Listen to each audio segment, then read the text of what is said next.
However, I will introduce Brian from my experience and interaction with him when I first came into the community and my work alongside him. Brian has been in technology for the last 30 years, working on implementation, on systems and development, was the lead in the United States for KPMG on healthcare and AI implementation, led the Epic implementation at UMC, which is how we ended up getting him here in the community, and now is launched into some new ventures that are pretty interesting. I'll let him share a little bit about that. But for those of you that saw us at the Nevada Healthcare Forum, I thought we had a very lively panel. I don't want to beat a dead horse, and I think a lot is changing in AI. I think the people in general have swallowed the pill and realized, hey, this is a game changer and we need to start learning about this. With that being said, I do want to introduce our guest speaker that will talk about the rights, the wrongs, the mess ups, and what we need to do in healthcare to improve healthcare. I always throw out the stat that in healthcare, we haven't even swallowed the email, right? We're still 70% of all medical offices still use fax machines, right? We've been very slow to adapt, very slow to a change. And along with Brian and another partner of his, it was very interesting. He's not in healthcare, and when I asked him, he goes, "Well, why aren't you guys using this data to figure out? Well, we don't want to share people's confidential information, right? And because of HIPAA," he goes, "Yeah, but aren't all these companies getting hacked? You're losing the data anyways, right?"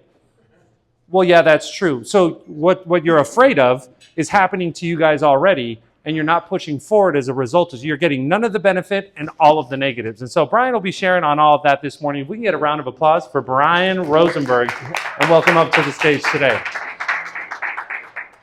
Thanks, Diego. And first,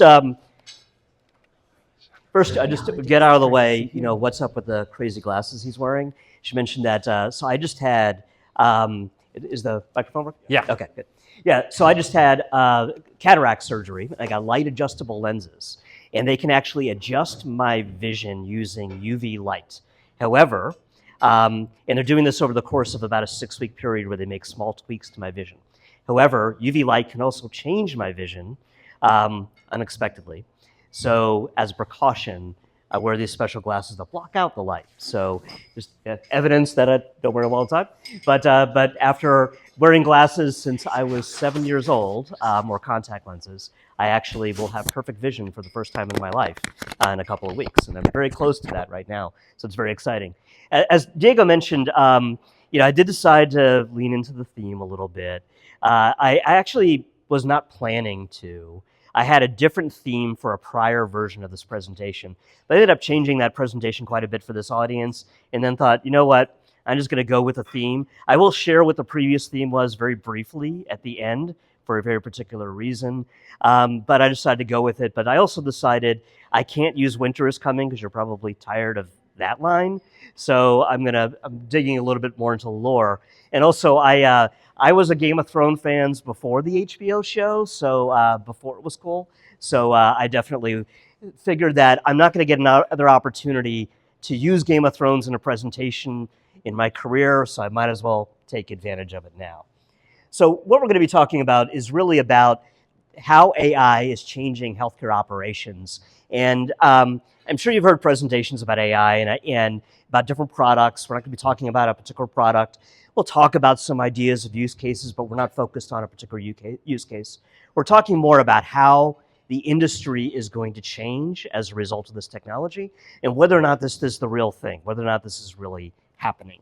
And certainly there have been doubts in the market. When doing some of these presentations in the past, found that sometimes it's helpful to kind of look at how people have viewed technology change in the past. And this quote from the president of Western Union from 1876, that the telephone has too many shortcomings to be seriously considered as a means of communication, and shows just how sometimes we don't make the right call about what technologies are going to change things. And perhaps sometimes people's fear of change results in them making the wrong decision. The founder of Digital Equipment Corp actually had said there's no reason for any individual to have a computer in his home. And this is a computer company. And actually, I found a more recent one, 2007, that Steve Ballmer of Microsoft said there's no chance that the iPhone is going to get any significant market share. And so when thinking about how to apply this concept to a healthcare audience, I picked a couple. Healthcare resistance to change, because healthcare is kind of interesting in that we have to innovate. We have to find new ways of doing things all the time. However, we also need to be conservative and factor in patient risk. And so some interesting ones, critics of germ theory, there's no evidence that invisible organisms cause disease. Skeptics of radiology, that x-rays are a novelty with little clinical value. And doctors were offended by the suggestion they should wash their hands because it suggested that they themselves could possibly be carriers of disease. So just, interesting little tidbits. But I think an aspect of the fact that our industry has to balance the need and desire to innovate and to do different things and try different things with this careful balance that we need to be methodical of making sure that we're not doing anything that's going to take risks to the patients. And those two things, in many ways, don't work together, right? Because in the end, to innovate, you have to take some level of risk. And, when you look at AI, and yes, there's my first Game of Thrones reference, that AI itself is not new, nor is our fear of AI. This has been around for a long time. And as evidence, I point to War Games in 1983. So who remembers War Games?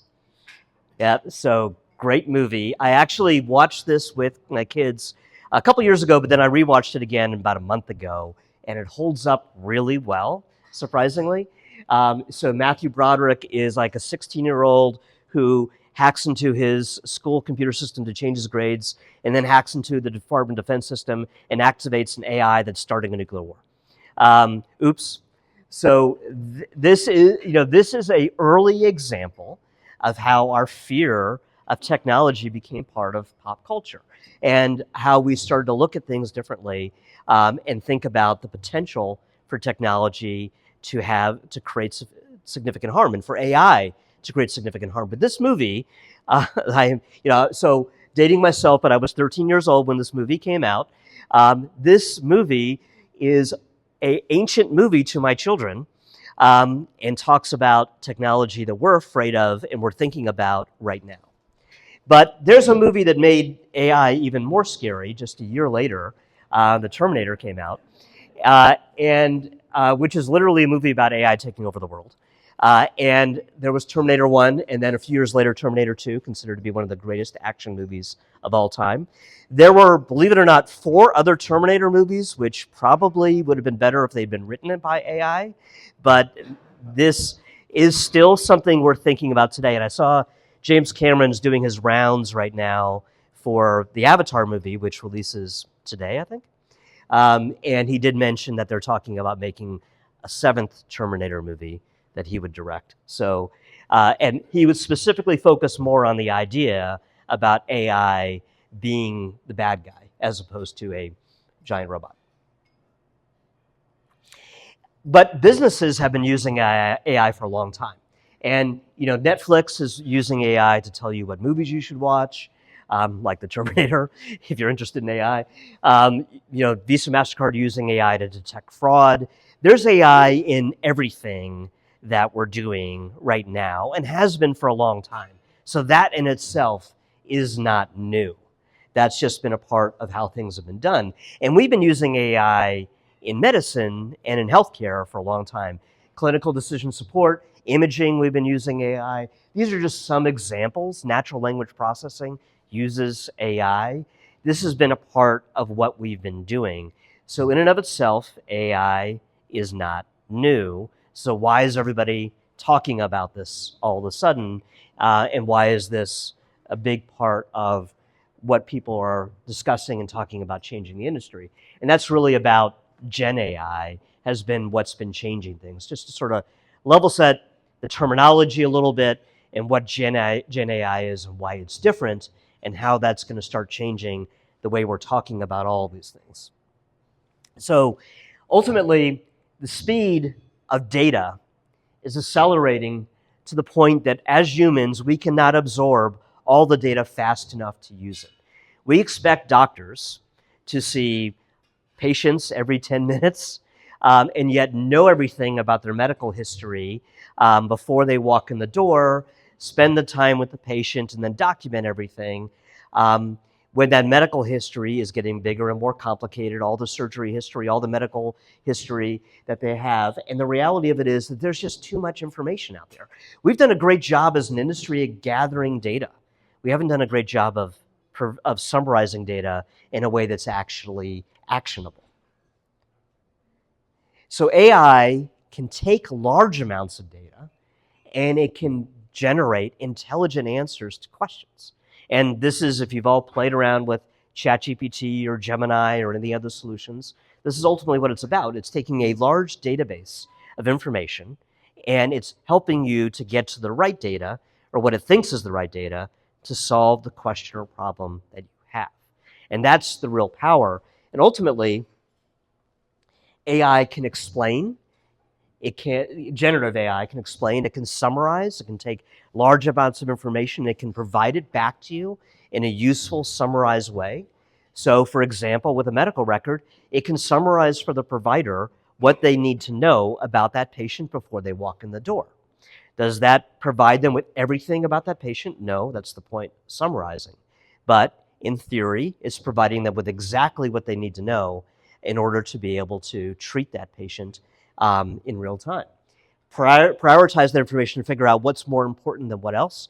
Anticipate your needs and figuring out maybe what you're not asking that you should be asking.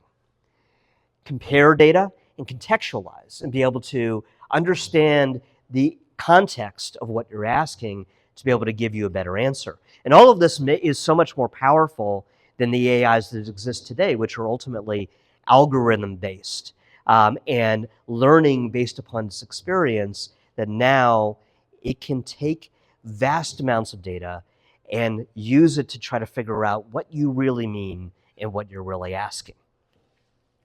And that's what's so different. So when we talk about this in relation to healthcare, I think one of the realities is that we have, and I don't have to convince anybody in this room here, that we have a problem with staffing in this industry. We have a shortage of people. And you're going to hear a lot of people talking about AI and concerns about job loss with AI. We have a long way to go before we're going to be talking about job losses in this industry at any significant level, because we don't have enough people. And this problem, as we all know, is only going to get worse. If you look at it in 2034, for the first time in the history of this country, older adults are going to outnumber children. So because our healthcare is getting better and because we are getting older, and this continues to happen all the time, that people are living longer and they continue to need care, and they need more care as they get older. People are getting older every single day. I'm evidence of this. They continue to get older, and we aren't having as many children as we used to. This problem is more significant and more extreme in certain countries, like in Japan and South Korea. This is becoming a crisis-level issue where there are not enough younger generation people to replace the aging population. Here, where this becomes most prominent, is that the needs we have in healthcare today are going to become more significant, that we have to have more people in our industry when we already do not have enough people in our industry. This problem that we have is just going to keep getting worse. So AI, we also have the problem that in our industry of what we refer to often as treating the computer screen. And look, I have a big part of my career has been implementing solutions like electronic healthcare records, like I did at UMC. And so I have been a part of bringing on technology that I think in many cases has been necessary, perhaps a necessary evil for our industry, but has been necessary. However, has not really been about making the day-to-day life of physicians easier. And the reality of it is that we have a lot of administration in our industry. We have billing concerns. All of this takes up time, and it's less time that our providers and our caregivers can spend treating patients. So we already have a problem that not only do we not have enough healthcare workers, but we don't give them time to spend with patients because we have to make sure they're doing all the paperwork, they're filling in all the information to the EHR system, they're providing all the information so we can bill the insurance companies, and we have a huge staff whose responsibility it is to follow up to make sure that the bills get paid, because no money, no mission, right? As a matter of fact, and interestingly enough, this image is actually from, anybody heard of ZDog MD? This is actually was taken at UMC, and ZDog MD is a physician who used to live in Las Vegas, moved to San Francisco, who got frustrated enough with the industry that he decided to transition from being a physician to making parody rap videos about the health industry. And so if you don't know who ZDog MD is, I recommend looking him up. But this is from EHR State of Mind, which is a video he filmed at UMC specifically about how frustrating electronic healthcare record systems are. And I used to play that music video for the team meetings at UMC. So I'm not going to play that for you right now, but I do recommend watching it. And the Brookings Institute last year put out a study that said that administrative costs account for 1/4 to 1/3 of the costs of healthcare spending. 1/4 to 1/3 of our healthcare costs are related to the administration of healthcare. And my point here is that we have a long way to go to make healthcare more efficient by cutting the administrative work before we have to have serious concerns about job loss. And if we can give 5 minutes back to a doctor, to a nurse, to spend a little bit more time with the patient, as administrators, that's one of the biggest things that we can do to impact patient care. And what's exciting to me about AI and about this opportunity is that I do think it is a chance to, maybe for the first time, to truly put out solutions that are about making life easier for the clinical staff. Not making it so that we can bill more accurately, which is important. Not making it so we can make sure that the medical record is complete and accurate, which is important, but actually really focused on how we make life easier for the provider so that they are not spending their evenings adding information to the documentation. And I think as an industry, dashboards everywhere, insights nowhere. We have an incredible amount of data in our industry. I think we've done an incredible job as an industry at collecting data. We have more information than we could possibly know what to do with. The problem is that we have done a poor job of making that data actionable, putting it in front of the right person in the right way, and we have done a poor job of sharing that data in ways that are actually useful. So lots of data, and EHRs really are the key to this. We collect tremendous amounts of information, but the information doesn't go anywhere. And with dashboards, one of the problems we have is that we put a lot of information in front of people and say, here's a bunch of reports and dashboards and cool visuals you should look at, but we don't tell them how to actually use it to make improvements in healthcare. So what do we do about this? And I thought actually, and AI created this image, but healthcare today looks a lot like Westeros: fragmented power, competing houses, fragile allowances, and an existential threat that most leaders underestimate. So it's not the White Walkers, but we do have the challenge that we continue to struggle, and we focus a lot on what's right in front of us, and have a very hard time focusing on the big picture, what really matters. And we're very fragmented as an industry. This is impacting our ability to react.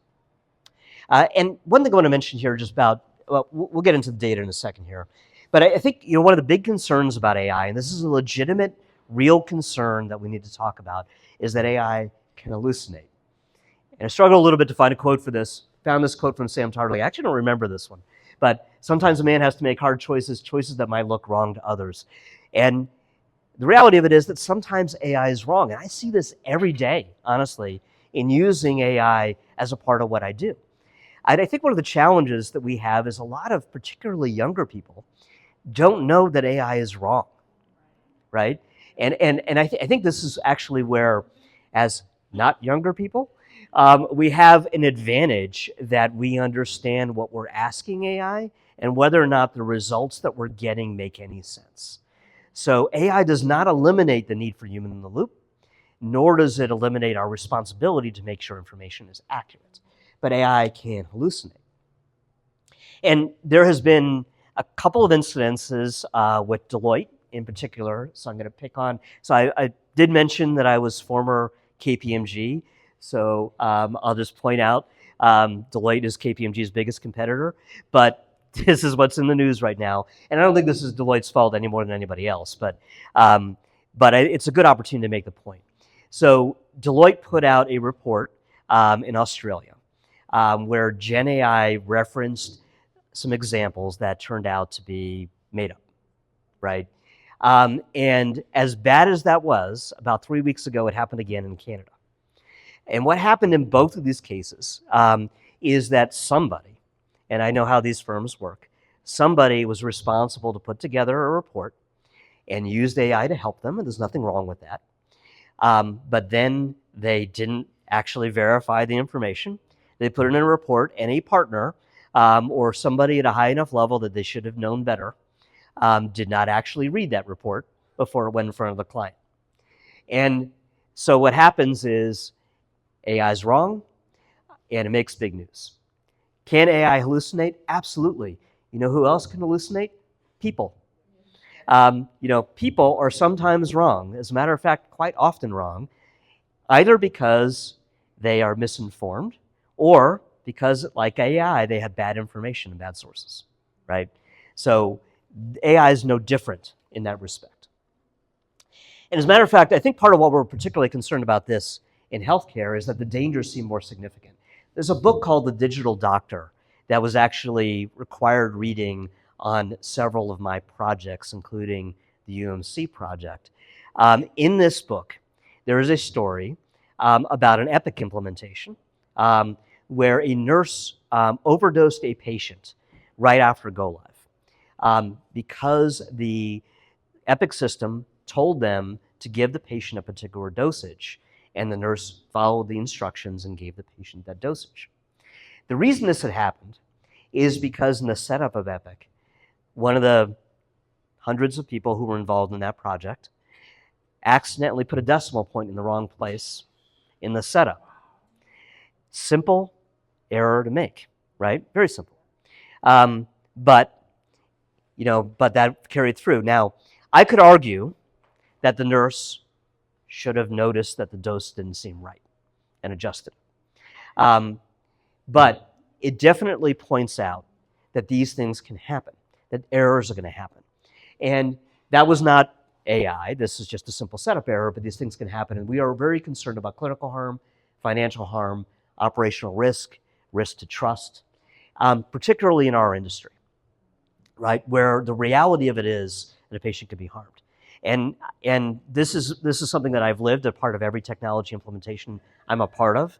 I can tell you in the weeks before a go live and right after a go live, I do not sleep much. UMC was no exception. But, that it is a reality that these things can happen. But in that example, the patient did not die. As a matter of fact, I'm not aware of any documented cases of a patient dying from that happening. But these risks do happen. And there will be a story eventually of a patient dying because of AI. And I think that, one thing to realize too is that, patients die from medical errors. This happens. But just like when a self-driving Tesla gets in a car accident, it's front page news and everybody talks about it. When a Ford gets in a car accident, it's a Tuesday, right? The reality of it is that these things are going to be higher profile. And nobody wants to be the hospital that had that happen. So why does AI hallucinate? And yes, I got a House of the Dragon quote in here. That actually took a little bit of work. Anybody watch House of the Dragon? It doesn't have as many fans. I think it's pretty good. And I've read the book for that. There's good stuff coming. So AI hallucinates because it's just generating the most plausible answer based upon the data that it has. When you're using like a ChatGPT, the data that it has is the internet. And newsflash, everybody, not everything on the internet is true. So, you know, GoT, which is the Elon Musk AI, uses Twitter or X as its source of data, and not everything on X is true, right? So, and the reality of it is that any database is going to have some good information and some bad information. Ultimately, it's predicting. It doesn't necessarily know. It fills in gaps in information because the crazy thing is, and you probably notice this when you use any of these publicly available tools, is it doesn't want to not give you an answer. It's going to find an answer for you, whether it really knows or not. It feels some responsibility. You'll notice that first off, it's going to give you an answer no matter what. And it's validating in a lot of ways, right? It wants you to feel good about yourself, so it likes to validate what you tell it. So things to be careful of and just to be aware of. But the biggest thing that remember is that AI hallucinates because the data itself is flawed. And our industry, may shock you, has some flawed data. And data is probably one of the most important and valuable things. I think that as people are talking about AI, there's a lot of talks about this AI company or this AI company. I don't think that AI engines and AI queries are what are going to matter 5 years from now. It's going to be data source that's going to matter. Data is the power. And in our industry, you got to think about who has our data. Now, first thing I'll mention is that our industry, higher or lower? Okay. Our industry does a poor job of sharing information. This is something that I speak about often. I'm on the board of the Health Information Exchange here in Nevada. I think that it's a travesty that we are not, as an industry, more united in sharing medical information. This is one of the reasons that our data is a problem, because we share information by fax, so it's not digital. We still have paper medical records. We allow information to be shared with big companies, and I'll get into that in a second, without necessarily sharing it with each other. And we have incomplete medical records as a result. We are ultimately driving decisions based upon incomplete data. If I am seen at one hospital and get a MRI, and the other hospital doesn't have access to those records, and they give me another MRI, we're duplicating tests, we're increasing cost of healthcare, and we're creating risk to the patient. Right? We all know this. This is something we talked about, and actually I believe that the HIE will be speaking about this next month. But thinking about who has data in our industry, I want to mention our friends in Madison, Epic. Now, I am one of the first people to say that Epic is the absolute best electronic healthcare records solution in our industry right now. But Epic has medical records for about 300 million people in the United States. They have records from 2.5 billion encounters. So this is a crazy thought, but if you are seen at an Epic hospital, you have to opt in to have your records shared through the Health Information Exchange to other medical providers or any other medical provider in the state of Nevada. However, no matter what, your medical records are shared with Epic, and it goes in their database anonymized, but it is shared with Epic, and Epic uses it to drive their AI engines to make their solution more valuable, which ultimately means that they are monetizing that medical information. Data is the power in our industry, and who has the data? The electronic healthcare records vendors have the data, and to some extent the payers have the data, though even their data is limited. The providers do not.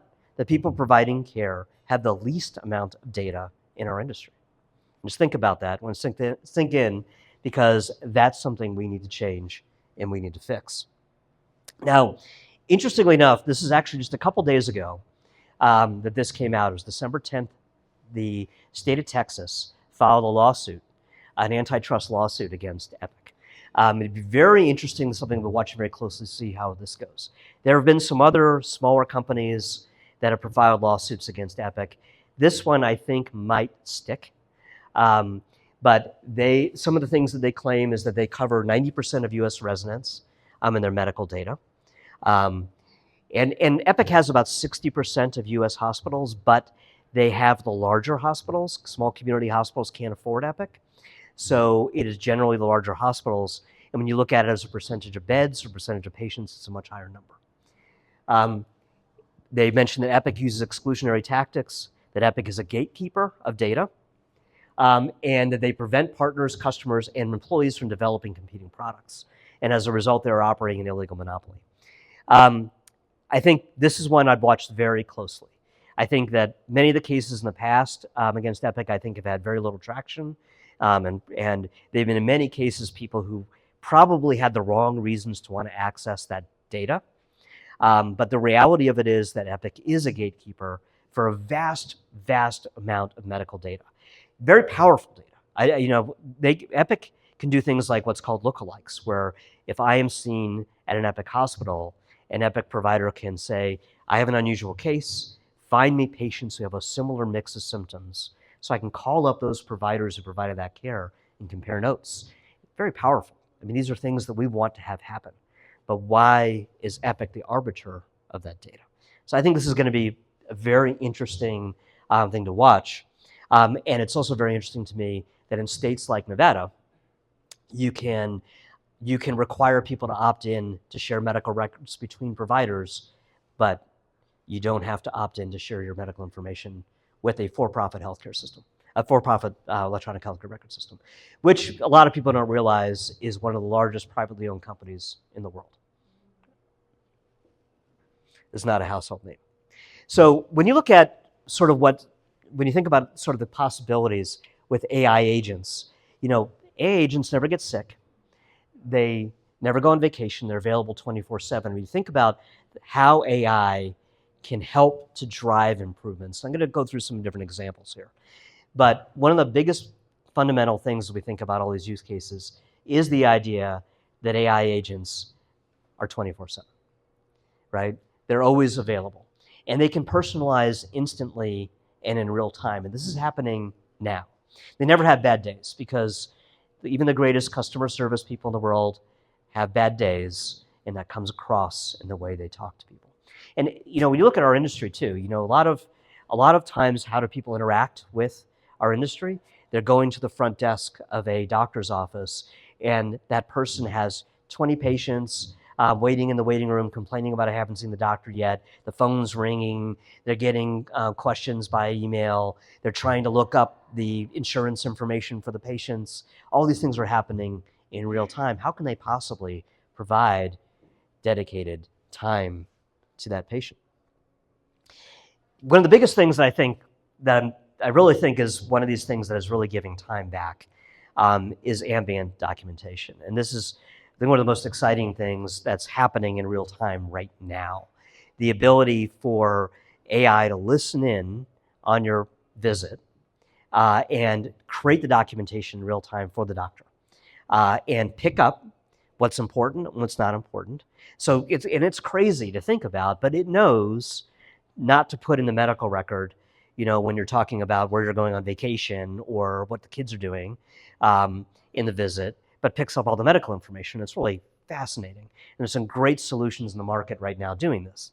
And this is really an example where if we can give, again, 5-10 minutes back to the provider, and the provider can actually look at you during the appointment instead of typing on the computer and staring at the computer screen, I think that matters. It creates a better connection between the provider and the patient. And maybe they notice something or catch something in your eye that maybe is important. Patients are not necessarily completely honest about things. Sometimes there's context that they need to catch. It can make a difference. And ambient documentation, I think, is one of the very crucial things that is being deployed on a pretty wide scale in our industry. We don't see it much here in Vegas yet. But I think in 2 to 3 years, providers will expect ambient documentation. If you do not have it, it will be a competitive disadvantage. Call centers, and I think in turn scheduling automation is where I think a lot of focus will be in the next couple of years. I'm not aware of too many people who like the experience when they call a call center. And regardless of what it is, whether it's medical or not, people are frustrated.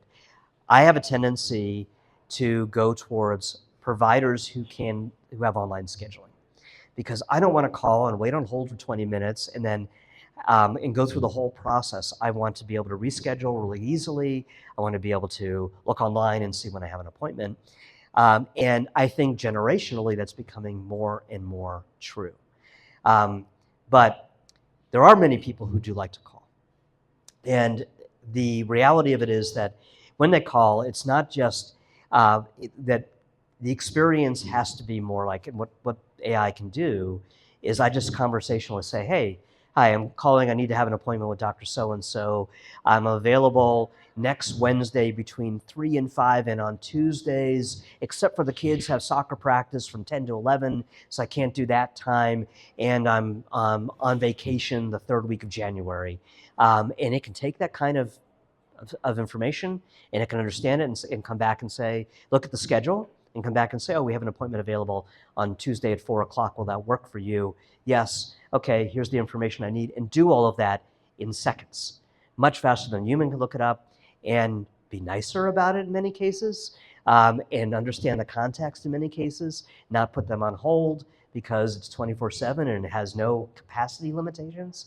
And this is incredible and fascinating, and I think, and really powerful, and I think you'll start to see AI call centers across the board in pretty much everything. I think what it will reverse very rapidly is the trend of outsourcing to other countries of call center activity, because I think that's where it's going to be most impactful. But this is exciting and perhaps a little scary.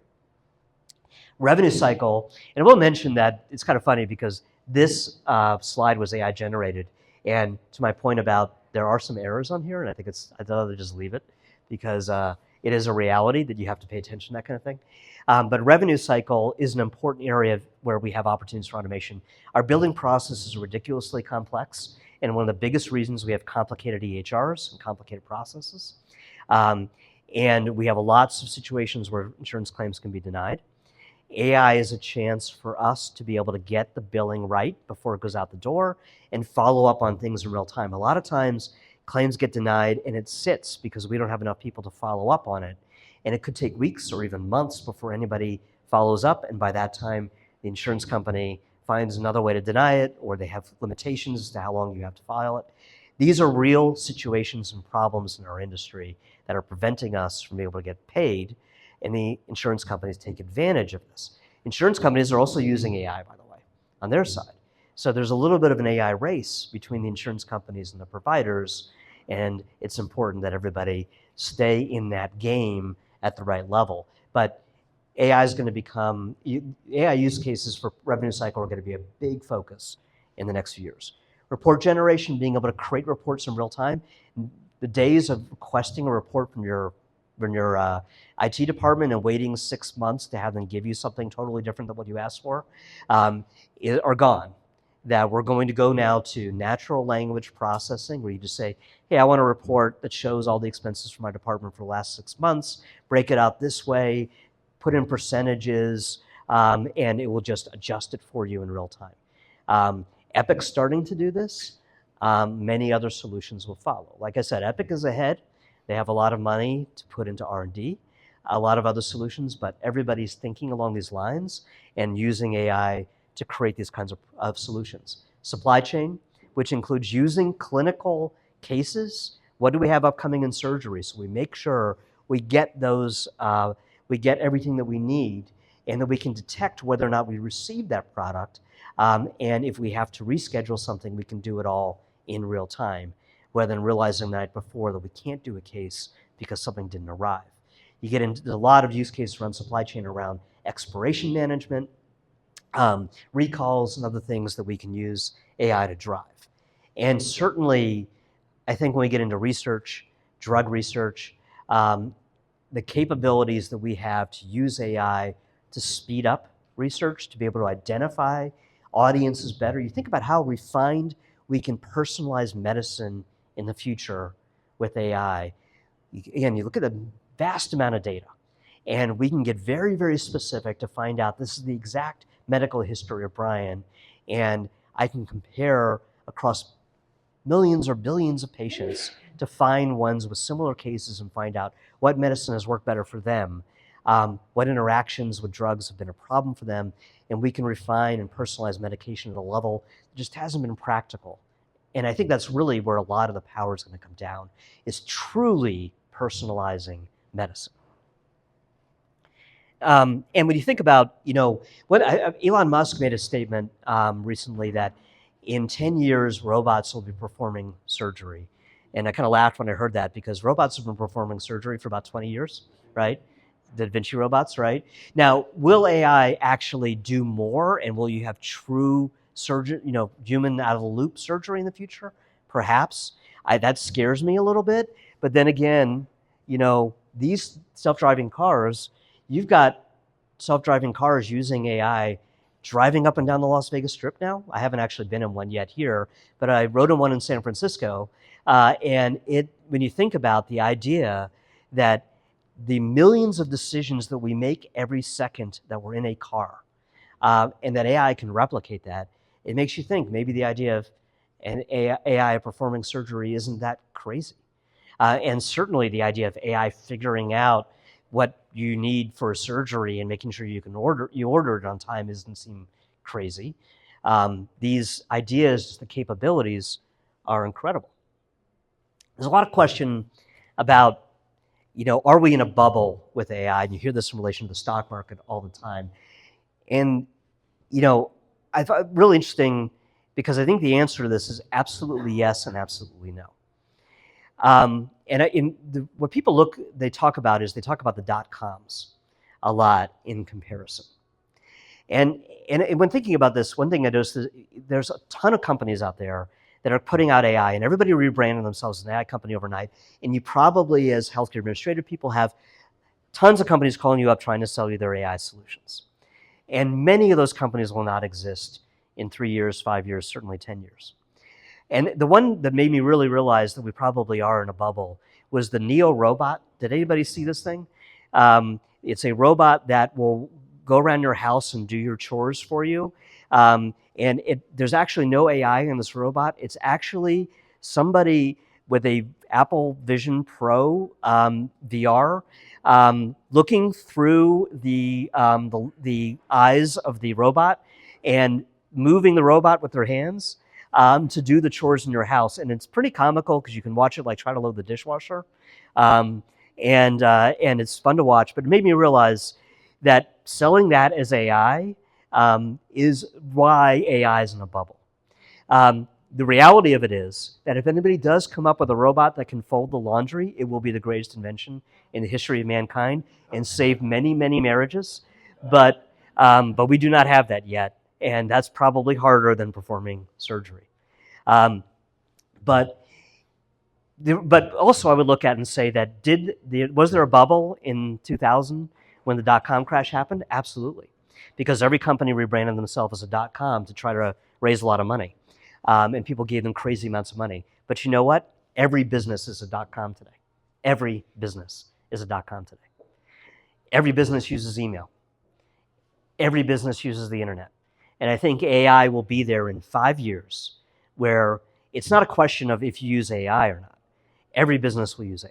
It'll just be a part of how we do work. And when you think about that in relation to healthcare, the quality of AI is going to be dependent on your ability to ask, refine, and perfect your question. It's ultimately the Socratic method, right? Everything goes back to Socrates from thousands of years ago. And I thought this quote, and Littlefinger, great character, know your strengths, use them wisely, and one man can be worth 10,000. I think that is as applicable of a quote as you can get in relation to what AI can do for you. It allows one person to have the strength of 10,000 because they can do so much more. That's how I use it in my everyday life. And every single job, every single role within your organization should look at it from the perspective of how can AI make that role better, more effective, be able to do more with less. Because our industry is doing less with less right now. We need to do more with less. Part of that is we need to do a better job of educating people to use AI. It's one thing I struggle with a little bit in relation to teaching. It's a little bit of a challenge because we want to make sure that students actually know what we're teaching them. And essays are getting harder and harder to truly understand. I do a lot of project-based learning, which I think helps. But we have to teach students to use the technology available to them today. I tell my kids that. I tell my students that.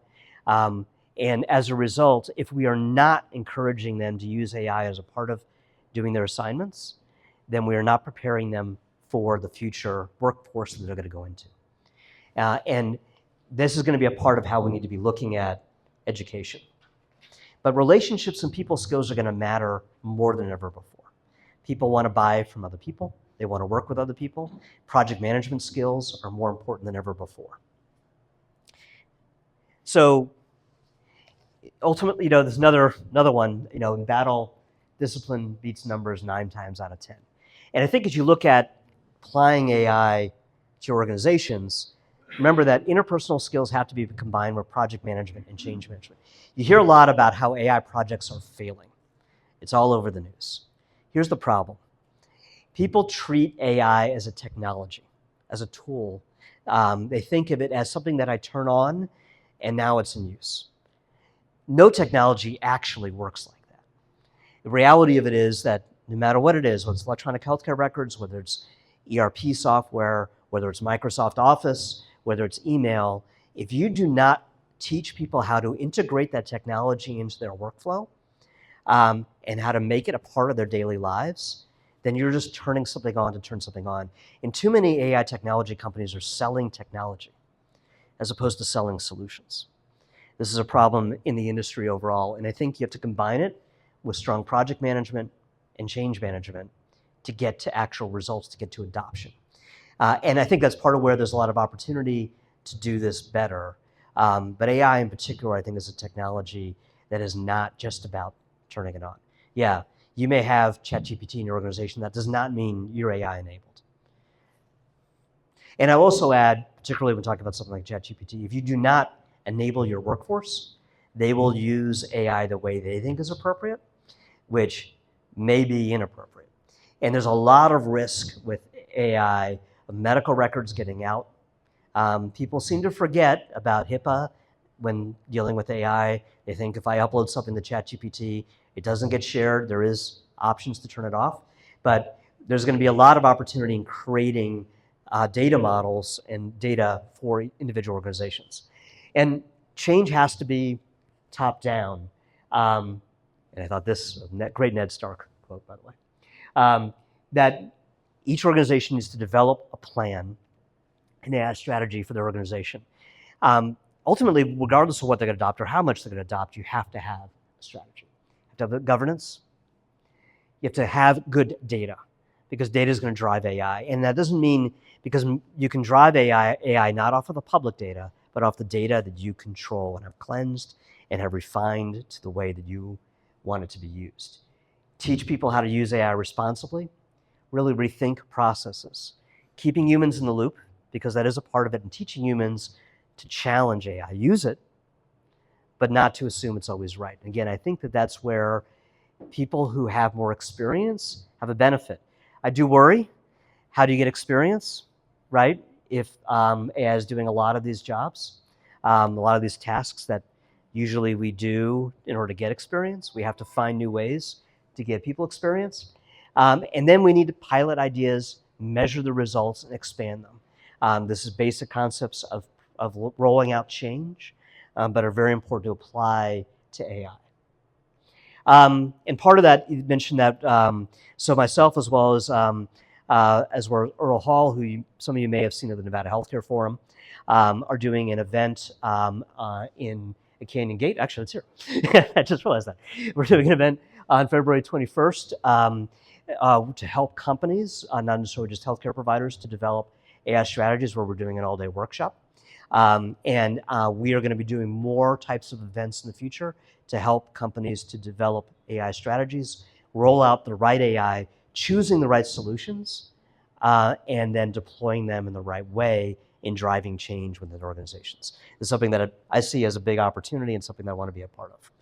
Overall, history rewards those who embrace technology. Interestingly enough, in the prior version of this, I had I closed with a talking about the future and the possibility of what our future could be.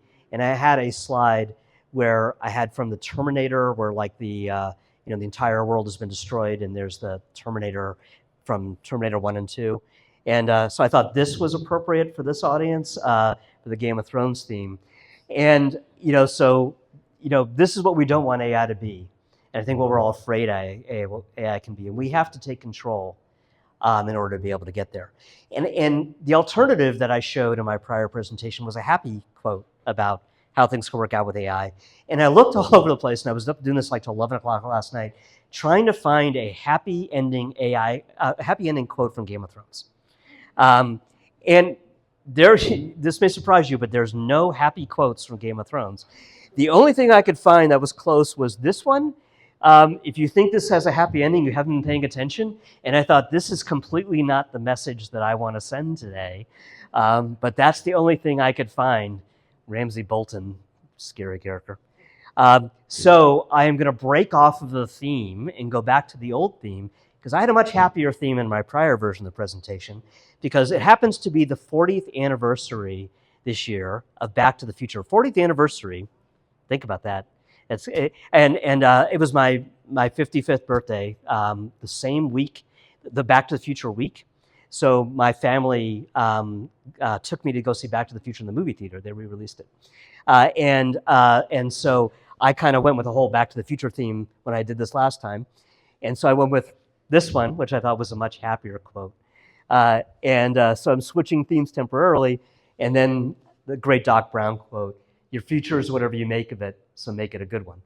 That I thought was a much happier way to end it than anything I could find in Game of Thrones.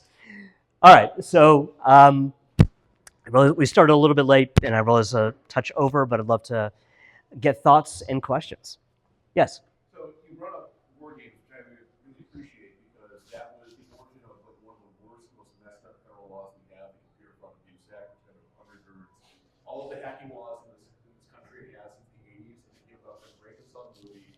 That I can't believe this happened. We have to stop that from happening. It has this really bad law, and the Supreme Court does understand what it means, and there was supposed to be this like landmark decision a couple years ago that was resolved nothing in it.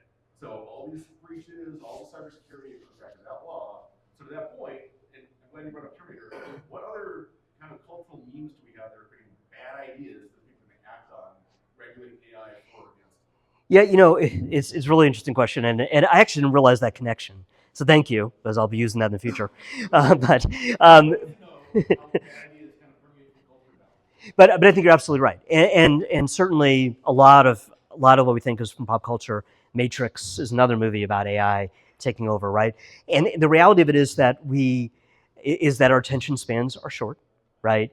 And we tend to react a lot, and there will be use cases. This is exactly, you look at these two Deloitte cases that I mentioned.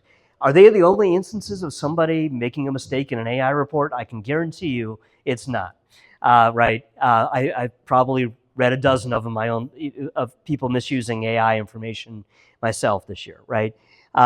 But they're high profile, and they do drive change and fear and results. And I think that is a reality. And I think part of that is we need to educate people about both the responsible use and responsible understanding about what AI isn't and what it is, and what of those stories matters and what doesn't.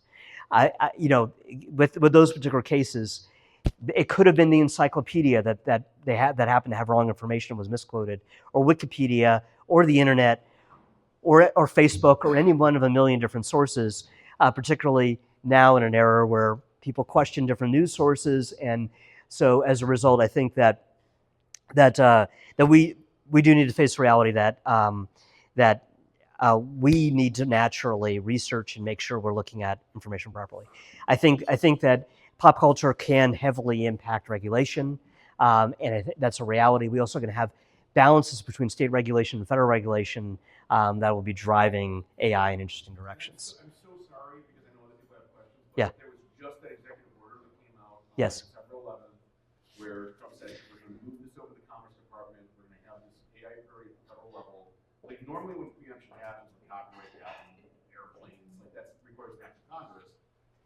Is there any kind of guidance about what's going to happen with the executive order, like what kind of preemption that has? Because part of that executive order is there's there's funding in the Commerce Department to start litigating against states that have enacted regulations to try to knock them down in favor of this federal standard, which is not clear at this point because Yeah. there's been no act of Congress passed. I don't have an opinion about it. It's not clear, and when you get into IP law around AI, you get even into more messy territory. Yes, I would just say it's a very good time to be a lawyer. Not to write contracts because AI can do a lot of that, but these kinds of complex laws are going to get messy, and I think we're going to see a lot of battles over both battles over who has the right to pass those laws, as well as differences between laws and what applies and what doesn't. But we are at the infancy of laws around AI, and also I think we have a challenge in reality that laws are going to have a very hard time keeping up with the reality of how fast this technology is changing. And it does all the time. And we look at HIPAA as a good example of a law that was outdated 20 years ago, right? Much less where we are now and where we are today. We've done a poor job of keeping up with technology change and regulation. And this is going to be no different. The questions? Yeah. Brian, how do you recommend we as executives go about learning more about AI for our own usage and for our organization? The first thing I would say is use it yourself, right? And you lead through example in terms of both trying it, and that obviously the most clear answer on that is the publicly available tools, ChatGPT, Gemini. Choose your solution. And ChatGPT is almost becoming sort of like saying FedEx. It's just a default. But try using it yourself so you recognize both the opportunities and the flaws. Rethink every bit of workflow that you do and think about how could AI make this better. Look at solutions in the marketplace, but be critical of them. And there'll be questions about, should I use my platform? Would that be something like an Epic for this particular solution? Patients are going to start using AI to self-diagnose, whether we want them to or not. Just like they use WebMD today. It actually can do a great job of refining and taking their medical information because it can do something that doctors can't. It can read their complete medical file in 10 seconds and use all of that information in order to be able to make judgments about your medical care. So it can do a better job of really pinpointing, but is the data that it has accurate? So we need to provide tools as an industry to patients because if we don't, they're going to find tools of their own. Right? They may or may not be medically sound. So embracing the technology, you think about patients are gathering all kinds of data too. You have a watch that's counting your steps, more data, medical data that we're collecting that we do nothing with. Right? We need to leverage all of this data more effectively in order to be able to drive results. So if we lead as providers and as leaders in the industry and set examples for employees, choose solutions, educate people. Again, if you don't educate people in your organization, they're going to be using ChatGPT, uploading patient medical records and having them analyze them, and you don't even know about it. And just blocking solutions is not an answer either. Then they just do it on their phones. Yeah. You've touched on it a little bit, but when you're talking about LLMs and these, you've got DeepSeek on one end and Anthropic on another end of the moral kind of like approach to it all, the data aggregation versus safety, security, and privacy. If this stuff is being attacked with such brute force, how do you address these systems in a safe and secure way? Yeah, and I think it's interesting too, in the comment Diego mentioned earlier, that when we talk about data in our industry and protecting data in our industry, we forget that Change Healthcare was hacked a year ago and 70 or 80 million medical records were stolen by Russian hackers. Our data's out there, right? Those Russian hackers probably know about more about my medical history than I do. And so we have issues with security. I saw Oracle Health was hacked recently. It can happen even to large EHR providers. There will be a day that it happens to Epic eventually, right? So data is out there. So we do need to do everything we can around protection of data from hackers. I'm not questioning that at all. But I think that on top of that, we need to eliminate the fear of sharing information for our own care, right, and for our own positive results. It's more of a horses out of the barns. The horse is out of the barn, right? Not that doesn't mean you don't close the barn door now, right? But I think the reality of it is that it's a little too late at this point. And that's just part of the reality of what our industry is facing.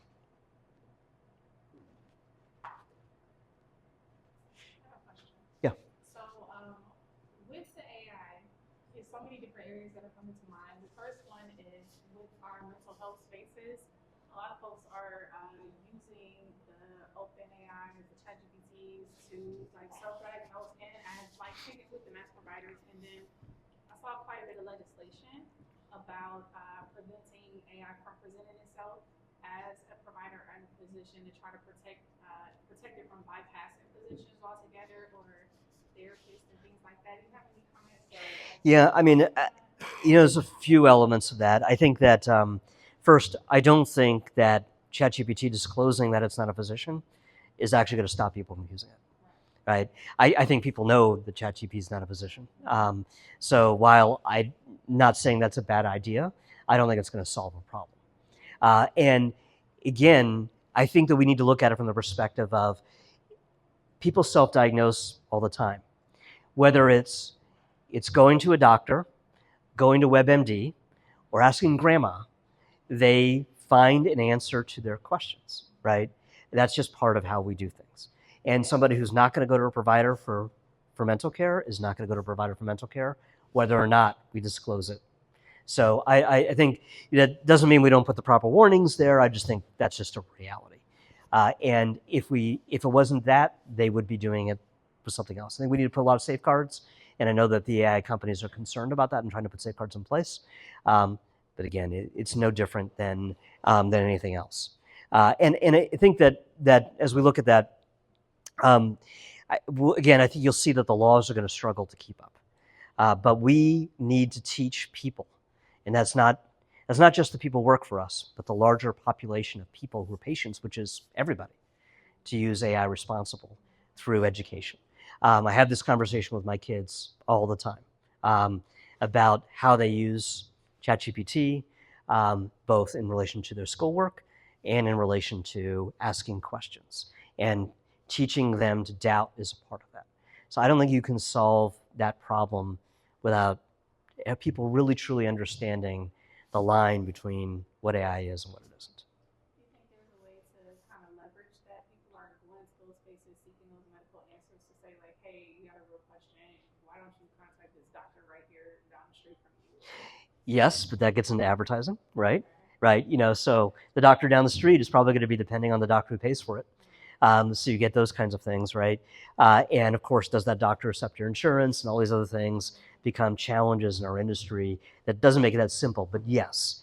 And I think that you will see consumer-facing products that are designed more to help to guide you to the proper medical care, and you will see solutions that are built by medical professionals and by people who understand the industry that will help to refine the right place. But we'll have to educate the large audience of people to use those tools as opposed to using those ChatGPT kinds of tools. But that's also where I think that we can't hide as an industry from this reality. If we don't put the stuff out there, then they're just going to use what's in front of them. Just like they use WebMD today, or just like they use typing into the internet, I have a headache, what's wrong with me? But what they can do is they can share their medical information, preferably in a secure manner, which they could do with a tool that was HIPAA compliant, was built for that, so that it can give a better answer. Yeah. So I just learned that through med spas even, they're using AI for treatments. So they just told me about Expert, which is a machine that helps you with skin tightening without having to do a facelift, right? And AI tells them how deep to go into your skin. So I thought that was interesting. And there's lots of examples of that applying, and certainly AI in radiology is making a big difference, right? But that's exactly right. That kind of personalization, analyzing data, doing complex math to figure out exactly the right way to treat that patient, looking at vast quantities of data. The reality of it is AIs can do that better than a human can. Any hospital systems that are currently using AI that you would look at like for best practice as far as call centers and some of the other uses, supply chain? Yeah, and they're the ones you probably would expect, the Mayo clinics, the Cleveland clinics, right? Ones with a lot of money. to be able to try different things and experiment with different things, and as a result tend to be on the leading edge. Epic is putting out lots and lots of use cases. The EHRs are putting out lots and lots of use cases. I think a lot of it is about picking and targeting. The most common one right now, which I would definitely think everybody should be looking at, is ambient, because I think it's the one that has the best adoption possibilities, because physicians who use it love it pretty universally, and change is always something that physicians can struggle with and resist, but at all age ranges, ambient seems to be well adopted. And because it's widely available and relatively affordable, and there's solutions out there that can fit into different EHRs. So that's a good first place to look. But I think you'll start to look at that more and more of the EHRs will come out with use cases, and you see more and more success stories come out. But a lot of it right now is the big healthcare systems that have the funding. And it's interesting as part of, I remember with UMC, one challenge that UMC has is that as an independent hospital, and our industry doesn't have many of those left, right? Independent hospitals have largely disappeared in our industry. I remember during the project, Mason would ask me a few times, why do I have so many people in IT, right? Why do I have so many people in RevCycle? And what my response to him was, is you have all the complexities of a healthcare system 100 times your size without any of the economies of scale. And that is a real challenge that every independent hospital has, that AI can help be the driver to even that out and create an environment where it is much easier for those independent hospitals to be able to compete. But that's the reality as to why UMC is the only independent hospital in the city, right? Because it is getting harder and harder to deploy technologies, have the economies of scale, and keep up with the regulation, compliance, and challenges in our industry as a standalone. Okay. All right. Thank you very much, Brian. Thank you very much for taking the time to share. Very briefly, I want to share a few important dates. Before that, I do want to recognize, before I took over Game of Thrones, I remember it was offered to me, and I think I said no, immediately. It was no, I don't need to ask more people for money to sponsor a breakfast and then start to organize these things. There was one person that stepped up because they recognized value, and that was Jay Boyd with Holland and Hard. So he was like, hey, what if we move the meeting? What if we do this? What if we increase quality? This is a huge undertaking, and so I wanted to say thank you very much to Jay for his help on helping us to keep Game of Thrones alive. To that, we have some important dates. January 29th, we will have Michael Gagnon that will be sharing on the benefits of fragmentation and silos, which is a little tongue-in-cheek, and he came up. I was like, yeah, perfect, right? Because that's what we have now. February 26th, we will have Jamie Schwartz that will be coming from UNLV, and she'll be talking about Biotech Vegas and what's happening with the push. They have some very interesting things that are coming together. Heels is kind of joined together. She sits on the 4th floor, and we're on the 2nd floor of the same building. And so as we were talking, right, coalitions is something that we know here at Heels. And so we're working to see what we can do to develop our region in the biotech space. And then March 26th, we have something.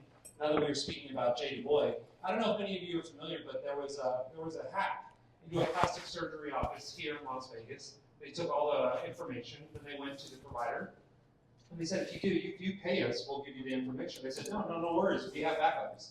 And so they started contacting every single one of the patients and said, we have your before and after pictures, we have your license, we have your email, your phone number, and if you don't pay us, it's going to go on a website. And unfortunately, that website ended up going up. It's up right now. There's nothing you can do to take it down with before and after pictures, pictures during the surgery, information that's so absolutely horrible. And I remember when I was talking to Leo, when we were talking about cybersecurity, right, it's one of those things that's never going to happen to me.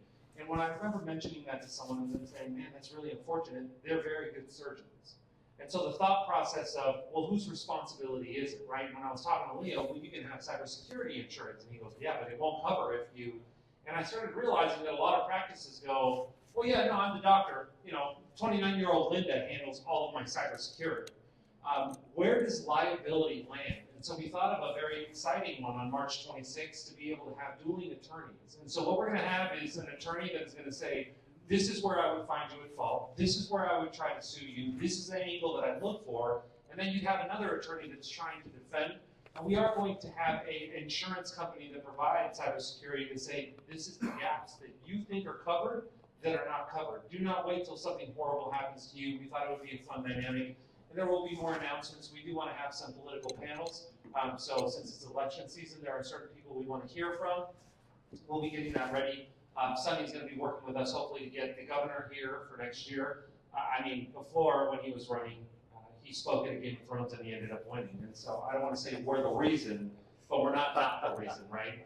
And then we'll have some people from the Assembly and the Senate come and share and connect so that we can be nice to them as well. So anyways, if you have any questions, information, make sure to take a picture of the events coming up. We do have a lot. Legislative task force is getting into full swing next year. Ladies and gentlemen, thank you for your support. Thank you for all of your help. And thank you for help. Adriana? We have Gears for Good. So everyone they will force upon you a flyer so that you can take. Ladies and gentlemen, these are wonderful stocking stuffers, okay? So we want to give you the opportunity of giving employees, of giving important clients, providers, and being able to recognize them and say, hey, I got you something special. Like I said, just so you know, that picture that is on that flyer is an actual picture from when we were out on the track. These cars go very hard. It is absolutely exhilarating. So please make sure to share. We're really trying to drive. We know that, announcing this a month and a half before, but it's a lot to find the off season on race teams to get all of this. So we'll be having very special events around Gears for Good. Make sure to take a couple of flyers and share with people and with companies. We are looking for sponsors. Thank you very much, ladies and gentlemen. Have a fantastic day.